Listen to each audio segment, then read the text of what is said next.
Class 11 আজকের ক্লাসে সবাইকে ওয়েলকাম। আজকে আমরা আলোচনা করছি চ্যাপ্টার 3।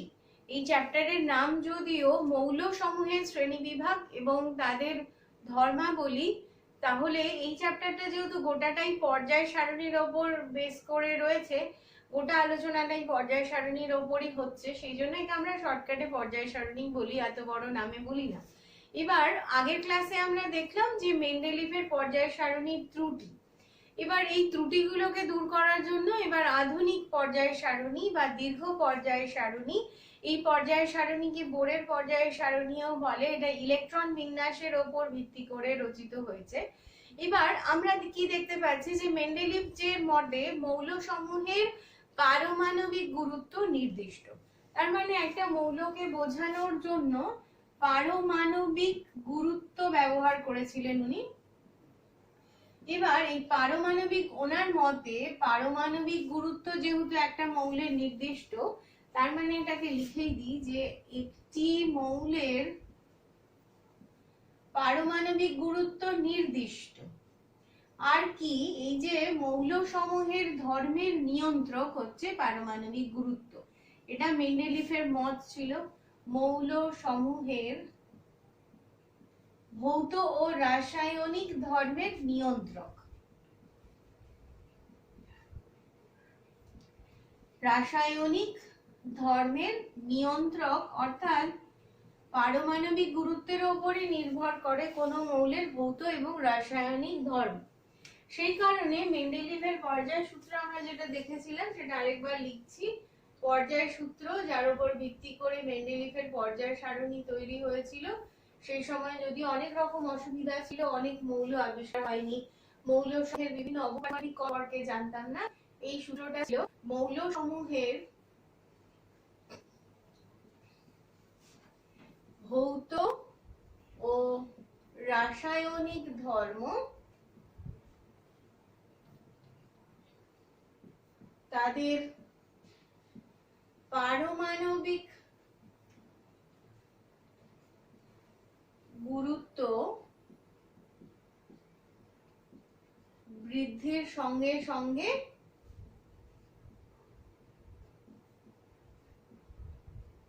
পর্যায়ক্রমে পুনরাবৃত্ত হয়।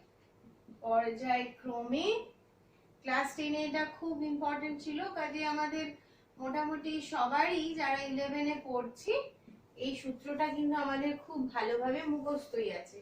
পুনরাবৃত্তি হয়, এটা হচ্ছে মেন্ডেলিভের পর্যায় সূত্রটা।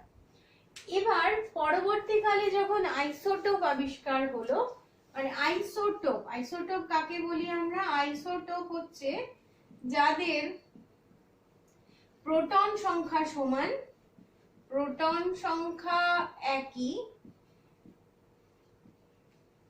নিউট্রন সংখ্যা আলাদা হওয়ার জন্য ভর সংখ্যা আলাদা, নিউট্রন সংখ্যা আলাদা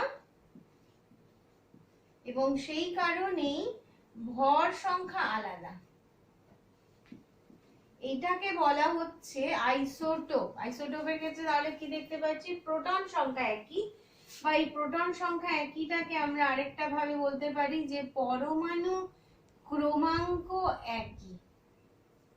যেহেতু একটা মৌলের প্রোটন সংখ্যা সমান সমান পরমাণু ক্রমাঙ্ক, সেই কারণে আইসোটোপ যখন আবিষ্কার হলো তখন কি দেখা গেল যে মৌলসমূহের পারমাণবিক গুরুত্ব, মানে একটা মৌলের ভিন্ন পারমাণবিক গুরুত্ব যুক্ত মৌল রয়েছে এবং তাদেরকে আমরা পর্যায় সারণীতে একই জায়গায় বসিয়েছি। এটা মেন্ডেলিভের পর্যায় সারণীর একটা ত্রুটিও ছিল। তাহলে এই ক্ষেত্রে এই সময় থেকে ধারণাটা আসতে শুরু করলো যে পারমাণবিক গুরুত্বের তুলনায় পরমাণু ক্রমাঙ্ক একটা মৌলকে বোঝানোর জন্য অনেক বেশি নির্ভরযোগ্য। একটা আমরা পড়েছি, ক্লাস 9-এও পড়েছি যে পরমাণু ক্রমাঙ্কই হচ্ছে, প্রোটন সংখ্যাই হচ্ছে মৌলের ধর্ম, ভৌত এবং রাসায়নিক ধর্মের নিয়ন্ত্রক। পরবর্তীকালে 1913-14 খ্রিস্টাব্দে বিজ্ঞানী মোজলে, বিজ্ঞানীর নাম হচ্ছে মোজলে, 1913 13 থেকে 14 খ্রিস্টাব্দে উনি কি করেছিলেন, উনি বলেছিলেন যে বিভিন্ন পরীক্ষা নিরীক্ষা করে পরমাণুর এক্সপ্রেসিভ বর্ণালীর ওপর পরীক্ষা নিরীক্ষা করে উনি বলেছিলেন যে পারমাণবিক গুরুত্ব অপেক্ষা পরমাণু ক্রমাঙ্কই মৌলকে বোঝানোর জন্য বেশি যুক্তিযুক্ত।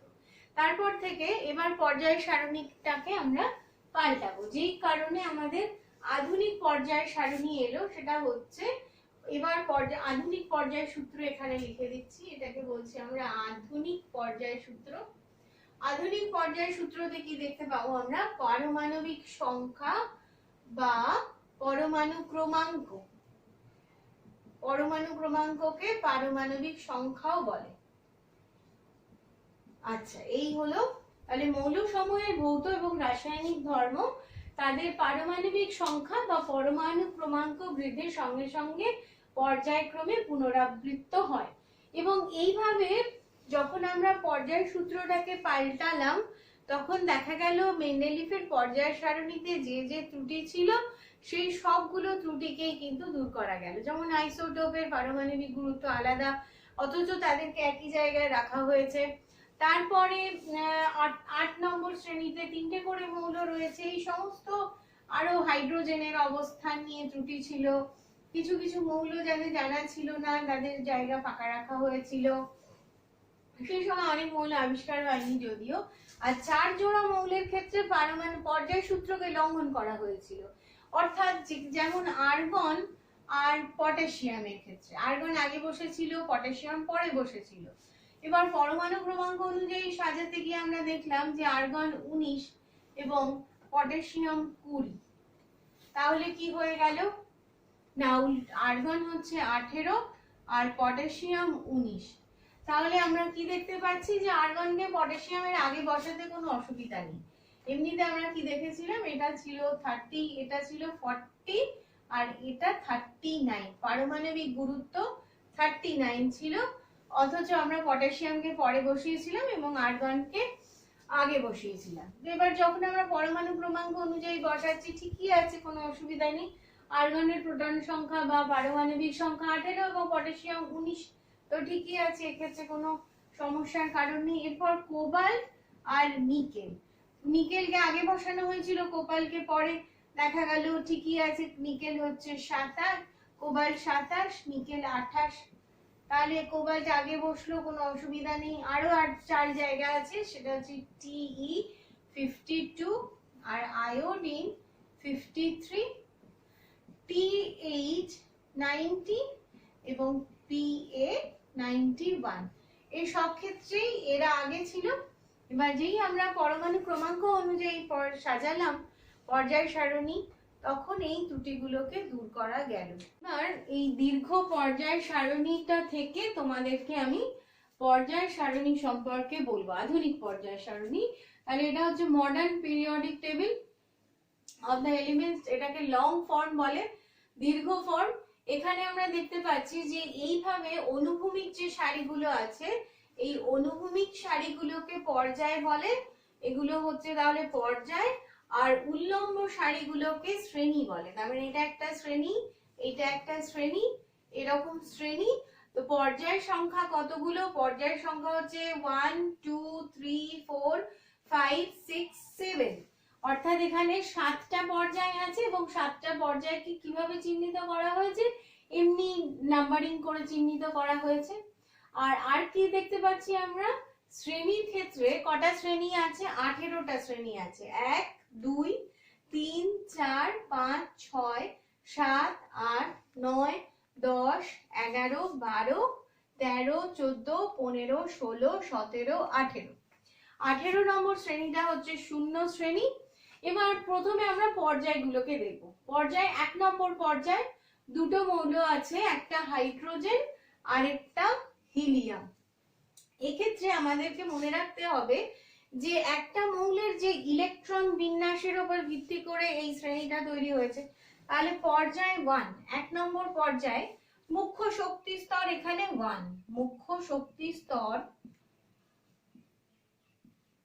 1 এবং 1 মুখ্য শক্তি স্তর যখন 1, তখন আমরা জানি যে S উপকক্ষ আছে, উপকক্ষ S, এবং এস উপকক্ষে মাত্র দুটো ইলেকট্রন থাকতে পারে। সেই জন্য কি দেখতে পাচ্ছি আমরা যে 1 নম্বর পর্যায়ে মাত্র দুটো ইলেকট্রন আছে। একটা ইলেকট্রন বিন্যাস হাইড্রোজেনের ক্ষেত্রে 1s1 এবং হিলিয়ামের ক্ষেত্রে 1s2। তাহলে হাইড্রোজেনের ক্ষেত্রে 1s1 এবং হিলিয়ামের ক্ষেত্রে 1s2। এই যে এক্ষেত্রে পর্যায় সংখ্যাটা নির্ভর করে যে কক্ষে ইলেকট্রন ভর্তি হচ্ছে সেই কক্ষ সংখ্যার উপর পর্যায় সংখ্যা নির্ভর করে।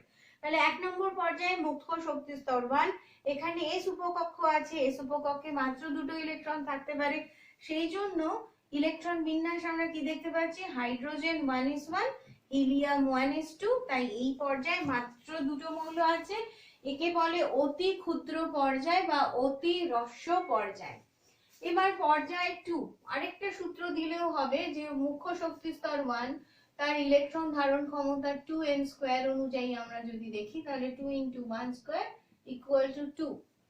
এবার পর্যায় 2 তে আমরা কি দেখতে পাচ্ছি, পর্যায় 2s আর 2p দুটো উপকক্ষ আছে।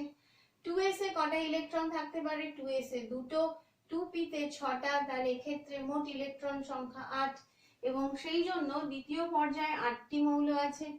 আর 2n² অনুযায়ী আমরা যদি দেখি তাহলে 2 × 2² = 8। তাহলে এখানে 8টি মৌল আছে। শুরু হচ্ছে তাহলে লিথিয়াম থেকে, সেটা 2s1 1s2 2s1 থেকে কোথায় শেষ হবে, শেষ হচ্ছে নিয়নে। নিয়নের ইলেকট্রন সংখ্যা 10। ইলেকট্রন বিন্যাস আমরা করলে কি দেখতে পাবো, 1s2 2s2 2p6, এই হয়ে গেল 10টা ইলেকট্রন। তাহলে দ্বিতীয় পর্যায়ে দেখে নাও কে কে আছে, লিথিয়াম, বেরিলিয়াম, তারপরে আছে boron, carbon, nitrogen, oxygen, fluorine, neon. এই দীর্ঘ পর্যায় সারণীর একটা ইন্ডেক্স আছে। এক্ষেত্রে আমরা দেখতে পাচ্ছি যেগুলো নীল রঙের সেগুলো হচ্ছে লিকুইড, যেমন CS, FR, আর এই যে Hg, মার্কারি, গ্যালিয়াম, ব্রোমিন। নীল বর্ণের গুলো কি, তরল পদার্থ। এক্ষেত্রে সব এখানে একটা ইন্ডেক্স করা আছে। লাল রঙের গুলোকে আমরা বলবো অ্যালকালি মেটালস, তো এইগুলো অ্যালকালি মেটালস।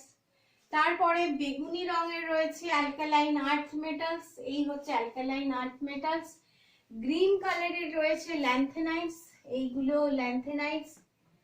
তারপরে আছে ট্রানজিশন মেটালস, নীল রঙের, এই যে আমার ট্রানজিশন মেটালস, এই নীল রঙের ট্রানজিশন মেটালস। আর মেটালস গুলো রয়েছে হালকা একটা গোলাপি গোলাপি রং, তাদেরকে মেটাল বলা হচ্ছে, যেমন এই রং মৌলগুলোকে। হ্যালোজেন্স গুলো রয়েছে হলুদ রঙের, এখানে নিষ্ক্রিয় গ্যাস, নোবেল গ্যাস। এই সবগুলোকে বোঝার জন্য আলাদা আলাদা রং ব্যবহার করা হচ্ছে। অ্যাক্টিনাইডস গুলো হলুদ রঙের রয়েছে এইভাবে। এবার এখানে একটা ইন্ডেক্স করা আছে যে একটা বক্সের মৌলগুলোর ক্ষেত্রে কি কি বলা আছে। যেমন এই যে ওপরে যে সংখ্যাটা সেটা হচ্ছে হাইড্রোজেন দিয়ে বুঝিয়ে দিয়েছে। ওপরে যে সংখ্যাটা সেটা অ্যাটমিক ওয়েট, AMU বলা আছে। Electronegativity, first ionisation energy, oxidation state, year of Discovery, name সব বলা আছে। তাহলে এই পিরিয়ডিক টেবিলটা তোমরা যদি এটা বাড়িতে ঝুলিয়ে রাখতে পারো তাহলে খুব ভালো হয়। এখানে অনেক কিছু বলা আছে। তারপরে স্ট্রাকচারও বলা আছে, কার কিরকম স্ট্রাকচার হয় সেটা ক্লাস 12 এ আরো ভালোভাবে আছে, যে কোন মৌলের কিরকম স্ট্রাকচার হয় সেই স্ট্রাকচারটাও কিন্তু পাশে পাশে দেওয়া আছে। প্রত্যেকে যদি একটা এরকম মডার্ন পিরিয়ডিক টেবিল কিনে বাড়িতে ঝুলিয়ে রাখতে পারো তাহলে এক একটা বক্সের মধ্যে যে মৌলগুলো আছে তার কি কি বলা আছে, atomic weight, electronegativity, first ionisation energy সেটা কেজি পার মোলে বলা আছে, অক্সিডেশন স্টেট বলা আছে, ইয়ার অফ ডিসকভারি বলা আছে, নেম বলা আছে, ক্রিস্টাল স্ট্রাকচার বলা আছে। এই যে যেটা আমরা দেখতে পাচ্ছি এটা হচ্ছে সিম্বল। তারপরে boiling point, melting point, atomic radius, density, atomic number, electronic structure, যেটাকে আমি ইলেকট্রনিক কনফিগারেশন বলি, সব দেওয়া আছে।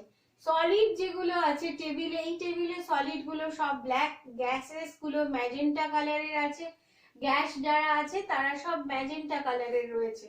যেমন ম্যাজেন্টা কালার কোনগুলো আমরা দেখতে পাচ্ছি, ম্যাজেন্টা কালার যা যা দেখতে পাচ্ছি সেগুলো সব এই hydrogen, nitrogen, oxygen, fluorine, chlorine, helium, neon, argon, krypton, xenon, radon, এগুলো হচ্ছে সব gas. Liquid blue, synthetic elements purple, যেগুলো পার্পলে আমরা দেখতে পাচ্ছি সেগুলো হচ্ছে সিনথেটিক এলিমেন্টস, অর্থাৎ ল্যাবে বানানো হয়েছে। রেডিও অ্যাক্টিভ এলিমেন্টের পাশে এই চিহ্নটা দেওয়া আছে, রেডিও অ্যাক্টিভ এলিমেন্ট যারা তাদের পাশে কিন্তু এই চিহ্নটা দেওয়া আছে। তাহলে রেডিও অ্যাক্টিভিটি শুরু হচ্ছে কোথা থেকে? শুরু হচ্ছে পোলোনিয়াম থেকে। মৌলগুলো প্রত্যেকটাই রেডিও অ্যাক্টিভ হচ্ছে পোলোনিয়াম থেকে। তাহলে এই একটা পিরিয়ডিক টেবিল আমাদের সাথে থাকলে এই মৌলগুলো সব রেডিও অ্যাক্টিভ। এখানে PM, সেটা প্রোমেথিয়ামটা রেডিও অ্যাক্টিভ। বাকি মৌল রেডিও অ্যাক্টিভ মানে এই মৌলগুলোর তেজস্ক্রিয়তা ধর্ম আছে। তেজস্ক্রিয়তা ধর্ম ক্লাস 10-এ মডার্ন ফিজিক্স যেটাকে বলে তার মধ্যে ছিল যে এই মৌলগুলো তাদের নিউক্লিয়াসটা ক্রমাগত ভাঙতে থাকে এবং সেখান থেকে আলফা, বিটা, গামা রশ্মি নির্গত হতে থাকে। আর এরা হচ্ছে তেজস্ক্রিয় মৌল যাদের এই ধর্মটাকে দেখতে পাই। এবার আমরা আসছি পর্যায় 3। পর্যায় 3 তে কটা ইলেকট্রন আছে? এক্ষেত্রে দেখতে পাচ্ছি যে 8টা ইলেকট্রন আছে। কিন্তু আমাদের তো মনে হতে পারে যে 3 যেই এসে গেল তাহলে 3 এর ক্ষেত্রে 3s, 3p আর 3d তিনটে উপকক্ষ আছে। তো এক্ষেত্রে কি দেখতে পাচ্ছি আমরা? 3s2, 3p6 আর 3d10। তাহলে এই মৌলটা থাকা উচিত ছিল, কিন্তু আউফবাউ নীতি অনুযায়ী আমরা যে ইলেকট্রন ভর্তি হওয়ার অর্ডার দেখেছি সেটা কিরকম? 3s এর পর ভর্তি হবে 3p, তারপর ভর্তি হবে 4s, তারপর ভর্তি হবে 3d। অর্থাৎ এই যে 3d এর 10টা ইলেকট্রন এই মৌলগুলোকে কিন্তু আমরা 4s এ পাবো। এক্ষেত্রে তাহলে কটা মৌল হচ্ছে? এক্ষেত্রে মৌল সংখ্যা 8। শুরু হচ্ছে সোডিয়ামে, সোডিয়ামের ইলেকট্রন লাস্ট কক্ষপথের 3s1, আর শেষ হচ্ছে কোথায়? শেষ হচ্ছে আর্গনে। আর্গনের ক্ষেত্রে হয়ে যাবে তাহলে 3p6। 3s1 এ শুরু হয়েছিল আর 3p6 এ শেষ হলো। মোট 8টা পরমাণু পাবো, মৌল পাবো এখানে। Sodium, magnesium, aluminium, silicon, phosphorus, sulphur, chlorine, argon. এই হয়ে গেল আমাদের তৃতীয় পর্যায়। এখানে আমরা মনে রাখবো এই যে n এর মান, এই এটাই হবে কিন্তু পর্যায়ের সংখ্যা। আমাদের এটা একটা গুরুত্বপূর্ণ প্রশ্ন এসে থাকে, একটা মৌলের ইলেকট্রন বিন্যাস নির্ণয় করে তার পর্যায়ের সংখ্যা এবং শ্রেণী সংখ্যা নির্ণয় করতে হয়। তো এখানে আমরা দেখলাম পর্যায়ের সংখ্যা আমরা কিভাবে নির্ণয় করব। যে কক্ষে লাস্ট যে কক্ষপথে সর্ববহিস্থ যে কক্ষপথে ইলেকট্রন ভর্তি হচ্ছে সেটাই তার কক্ষ সংখ্যা, পর্যায় সংখ্যা, সেটাই তার পর্যায় সংখ্যা। এবার আসবো চতুর্থ পর্যায়। চতুর্থ পর্যায় মানে মুখ্য শক্তি স্তর 4। তাহলে এক্ষেত্রে কি পাচ্ছি আমরা? এক্ষেত্রে পাচ্ছি n = 4। n = 4 হলে যে উপকক্ষগুলো সম্ভব সেটা হচ্ছে 4s, 4p, 4d আর 4f। এবার আউফবাউ নীতি অনুযায়ী আমরা কি দেখতে পাবো যে 4s এর পর ভর্তি হবে 3d, তারপরে 4p, তারপরে 5s। তাহলে এই 4d, 4f এটা আমরা কোথায় পাবো? এটা আমরা n = 5 পঞ্চম পর্যায়ে এই মৌলগুলোকে পাবো। তাহলে এই ক্ষেত্রে আমরা যে মৌলগুলো পাবো সেটা হচ্ছে এই মৌলগুলো পাবো। তাহলে 4s এর জন্য 2টো মৌল, 3d এর জন্য 10টা মৌল আর 4p এর জন্য 6টা মৌল আমরা এই পর্যায়ে পাচ্ছি। টোটাল কটা মৌল হচ্ছে তাহলে? 2 + 10 + 6 = 18টা মৌল আমরা এই পর্যায়ে পাবো। তাহলে আমরা দেখতে পাচ্ছি পটাশিয়াম থেকে শুরু হয়েছে, পটাশিয়ামে 4s1, ক্যালসিয়াম 4s2। এরপর এই যে নীল রঙের রয়েছে এদেরকে বলে সন্ধিগত মৌল। স্ক্যান্ডিয়াম থেকে শুরু হয়েছে আর জিঙ্ক পর্যন্ত এসেছে, এতে ডি কক্ষে একটা করে ইলেকট্রন ভর্তি হয়েছে। তাহলে এটা 3d1 4s2, 3d2 4s2, 3d3 4s3, ক্রোমিয়ামের ক্ষেত্রে 3d4 4s1 হয়, 4s2 হয় না, এটা একটু ব্যতিক্রম থাকে। 3d5 4s1, Mn এর ক্ষেত্রে 3d5 4s2, Fe এর ক্ষেত্রে 3d6 4s2, Co এর ক্ষেত্রে 3d7 4s2, নিকেলের ক্ষেত্রে 3d8 4s2, কপারের ক্ষেত্রে 3d10 4s1, জিঙ্কের ক্ষেত্রে 3d10 4s2। এই যে 10টা মৌল, এদেরকে বলে সন্ধিগত মৌল। এরপর থেকে আবার পি কক্ষে একটা করে ইলেকট্রন ভর্তি হয়েছে। এটাতে আছে 3d10 4s2, 4p1, 4p2, 4p3, 4p4, 4p5, 4p6, এই 6টা মৌল। তাহলে মোট 18টা মৌলকে আমরা পাচ্ছি চতুর্থ পর্যায়ে। পঞ্চম পর্যায়ে এবার আলোচনা হবে, সেক্ষেত্রে হয়ে যাবে n = 5। পঞ্চম পর্যায়ে তাহলে আমরা কি দেখতে পাচ্ছি যে 5s ভর্তি হবে, 4d ছেড়ে এসেছিলাম, 4d ভর্তি হবে, আর হবে 5p। এক্ষেত্রেও তাহলে মৌলের সংখ্যা এর জন্য 2টো, এর জন্য 10টা, এর জন্য 6টা, মোট তাহলে মৌল আমরা পাচ্ছি 18টা। ইলেকট্রন বিন্যাস অনুযায়ী যদি দেখি তাহলে এটা হচ্ছে Rb কি পাচ্ছি আমরা, Rb এর ক্ষেত্রে এটা 5s1। এই হয়ে গেল স্ট্রনশিয়াম Sr এর ক্ষেত্রে এটা হয়ে যাবে 5s2। এর পরের ডি কক্ষে একটা একটা করে ইলেকট্রন ভর্তি হয়েছে, হয়ে এই 10টা মৌল পেয়েছি আমরা। ইট্রিয়াম থেকে ক্যাডমিয়াম পর্যন্ত এই 10টা মৌলকে বলে সন্ধিগত মৌল। এটা হচ্ছে স্ক্যান্ডিয়াম থেকে জিঙ্ক পর্যন্ত, এটা সন্ধিগত মৌলের প্রথম শ্রেণী, এটা সন্ধিগত মৌলের দ্বিতীয় শ্রেণী, আর ষষ্ঠ পর্যায়ে আমরা পাবো সন্ধিগত মৌলের তৃতীয় শ্রেণী। তাহলে সন্ধিগত মৌলের প্রথম শ্রেণী পাবো 4th পর্যায়ে, দ্বিতীয় শ্রেণী পাবো 5th, আর তৃতীয় শ্রেণী পাবো আমরা 6th। এরপর কি দেখতে পাচ্ছি, এই 10টা মৌল ইট্রিয়ামের ক্ষেত্রে ইলেকট্রন বিন্যাস ডিতে একটা একটা করে প্রবেশ করেছে, করে আমরা দেখতে পাচ্ছি ইট্রিয়ামে আছে 4d1 5s2, zirconium 4d2 5s2, niobium 4d4 5s1, molybdenum 4d5 5s1, technetium 4d5 5s2, ruthenium 4d7 5s1, rhodium 4d8 5s1, palladium 4d10 5s1, silver 4d10 5s1, cadmium 4d10 5s2। এরপরে এই 6টা মৌল কি হয়েছে, পি কক্ষে একটা করে ইলেকট্রন ভর্তি হয়ে আমরা এই 6টা মৌল পেয়েছি। তাহলে এক্ষেত্রে indium p1, tin 5p2, antimony 5p3, tellurium 5p4, iodine 5p5, আর জেনন হয়ে যাবে 5p6। এরপরে আসবো আমরা পর্যায় 6। পর্যায় 6-এ n = হয়ে যাবে 6। পর্যায় 6-এ n = 6। এক্ষেত্রে 6s1 আর 6s2 এই দুটো মৌল, সিজিয়াম আর বেরিয়াম। সিজিয়ামের ক্ষেত্রে 6s1 আর বেরিয়ামের ক্ষেত্রে 6s2। এস এর জন্য দুটো মৌল পেয়ে গেলাম। ল্যান্থেনাম La,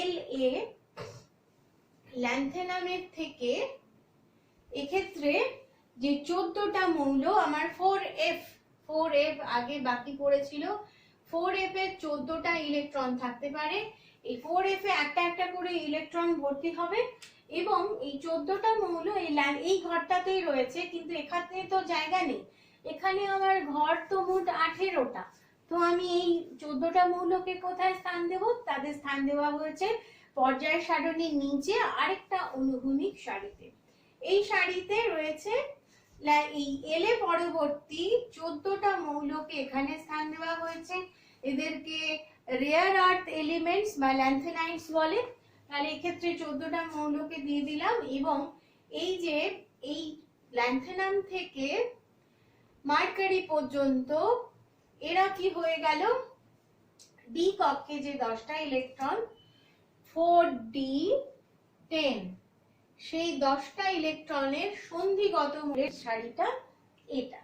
এরপরে আবার এখান থেকে পি কক্ষে একটা একটা করে ইলেকট্রন ভর্তি হয়ে রেডনে গিয়ে এই মৌল পর্যায়টা শেষ হয়েছে। রেডনের ইলেকট্রন বিন্যাস হচ্ছে 4f14, এখানে 4f এ 14টা ইলেকট্রন, 5d10, d তে 10টা ইলেকট্রন ভর্তি হয়ে গেছে, 6s2, 6s এ 2টো ইলেকট্রন ভর্তি হয়ে গেছে, তারপরে আছে 6p6, সব ইলেকট্রন ভর্তি হয়ে এই পর্যায়টা শেষ হচ্ছে রেডন। এর পরের পর্যায় 7, পরের পর্যায় সপ্তম পর্যায় ইনকমপ্লিট পর্যায়। সর্বশেষ আবিষ্কৃত মৌল হচ্ছে 118, অনাবিষ্কৃত মৌলটা 118। সেটাকে আমরা কোথায় বসাবো? সেটাকে আমরা শূন্য শ্রেণীতে বসাবো। তাহলে এক্ষেত্রে বসাবো, এই মৌলটা এখনো আবিষ্কৃত হয়নি। এক্ষেত্রে মোট আবিষ্কৃত মৌলের সংখ্যা কত? মোট আবিষ্কৃত মৌলের সংখ্যা 28টি। আর আমার এখানে জায়গা আছে 32টা, তো আবিষ্কার হতে এখনো বাকি আছে।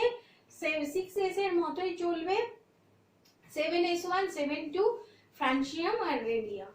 এস এর জন্য দুটো মৌল পাবো, সেটা হচ্ছে ফ্রান্সিয়াম আর রেডিয়াম। কি কি ইলেকট্রন বিন্যাস আমরা দেখতে পাচ্ছি, 7s1 এবং 7s2, এই দুটো মৌল পেলাম। এবার অ্যাক্টিনিয়াম পরবর্তী অ্যাক্টিনিয়ামের ঘরেই থাকছে অ্যাক্টিনিয়াম পরবর্তী মৌল, তাই এদেরকে অ্যাক্টিনাইডস বলে। এই ঘরটাতে এরা আছে, কিন্তু এক্ষেত্রে তো জায়গা নেই, তাই জন্য এদেরকে আমরা বসিয়েছি পিরিয়ডিক টেবিলের একদম নিচে একটা অনুভূমিক সারিতে। এক্ষেত্রে 5f এর যে 14টা ইলেকট্রন আছে সেটা একটা একটা করে ভর্তি হয়ে এই পর্যায়টা তৈরি হয়েছে। যেমন এতে 5f1, 5f2, 5f3, 5f4, এইভাবে একটা একটা করে ভর্তি হয়ে 14টা মৌল তৈরি হয়েছে। আর 6d1 থেকে 6d2, 6d3, 6d4, 6d5, 6d6, 6d7, 6d8, 6d9, 6d10 অবধি এই যে 10টা মৌল, এটা হচ্ছে সন্ধিগত মৌল। এগুলো প্রত্যেকটাই, এরা বেশ কিছু রেডিও অ্যাক্টিভ মৌলও রয়েছে আর অনাবিষ্কৃত মৌলও রয়েছে। আজকে আমরা শুধু পর্যায়টা আলোচনা করলাম, পরের ক্লাসে আমরা শ্রেণীগুলো আলোচনা করব। তাহলে আজকের ক্লাস এই পর্যন্তই। আর প্রত্যেকে চেষ্টা করবে একটা পর্যায় সারণীর, এই আধুনিক পর্যায় সারণীর একটা টেবিল কিনে নিজের পড়ার ঘরে দেওয়ালে ঝুলিয়ে দেবেন। ঘুরতে ফিরতে সেটা চোখে পড়বে এবং মৌলগুলো চোখের সামনে ডান্স করবে, তো তোমাদের ভালো লাগবে এবং নিজের মনের মধ্যেও ঢুকে যাবে। এই মৌলগুলো সম্পর্কে একটা ভালো ধারণা তৈরি হয়ে যাবে। আর পর্যায় সারণী থেকে যাই প্রশ্ন আসুক, খুব ইজি হয়ে যাবে।